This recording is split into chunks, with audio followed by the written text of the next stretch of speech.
నేనేమన్నా ఆయన ఇష్టం, నేను ఎందుకంటాను? అది లేటుగా చెప్పావేంటి అంటాను. ఆయన నేను కాదు, ఆయన ఇప్పుడు దాకా ఎందుకు చెప్పలేదు? చిరంజీవి గారు ప్రజారాజ్యం పార్టీనే తొండ ముదిరి ఊసర వెళ్ళిందంట. అలాగే ప్రజారాజ్యం పార్టీ రూపాంతరం చెంది జనసేన అయిందనే విషయం ఇప్పుడు దాకా ఎందుకు చెప్పలేదు అన్నా నేను. అది నా బాధ. మంచిదే అన్నా తమ్ములు, అయితే రూపాంతరం చెంది ఇలా మారితే మారింది. కానీ పాపం చిరంజీవి గారు నాకు కూడా బాగా తెలుసు, చాలా మంచివాడు, సౌమ్యుడు, ఒక విధంగా రాజకీయాలకు పెద్దగా పనికొచ్చే వ్యక్తి కాదు. దాని పేరు ప్రజారాజ్యం పార్టీ ముదిరి కాంగ్రెస్ లో కలిసింది. ఈ జనసేన కూడా ముదిరి బీజేపీలో కలిసిద్దేమో, జాగ్రత్త పడమన్నా. దీన్ని కూడా అలా విలీనం చేసేస్తాడా?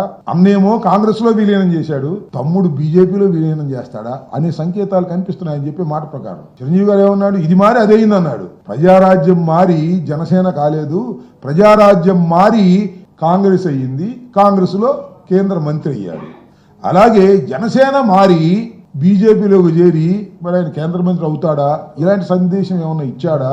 ఒకసారి చెక్ చేసుకోమని మనం చేస్తున్నాను. బాగా ఉన్నది చెప్పాను, బాగా చెప్పండి.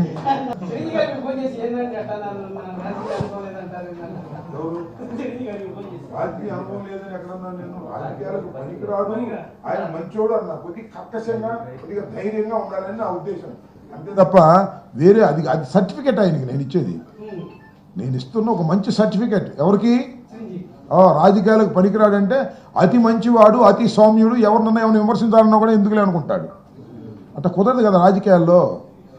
ఇప్పుడు నాకు చాలా సన్నిహితంగా ఉండే అవతల పార్టీలోకి వెళ్ళిన వాళ్ళు కూడా విమర్శిస్తున్నా, నాకు సన్నిహితులైన వాళ్ళు కూడా. అట్లా పార్టీ స్టాండ్ కాబట్టి అలాంటి స్టాండ్ పాపం ఆయన తీసుకోలేడు. అందువల్ల తీసుకెళ్ళి శుభ్రంగా ఢిల్లీ కోటకు అప్పచెప్పాడు కాంగ్రెస్కి. ఎవరిని అడుగుతున్నా? నన్ను. ఆయన అడుగు. అవును, ఆయన ఇప్పుడు జనసేనలో ఉన్నట్టుగా అర్థం అవుతుంది నువ్వు చెప్పే లెక్క ప్రకారం. ఇది ముదిరి అది తొండ ముదిరి ఓసరి వెళ్ళి అయింది అన్నట్టుగా ఇది ముదిరి అది అయిందంటే ఏదో. Okay, thank you.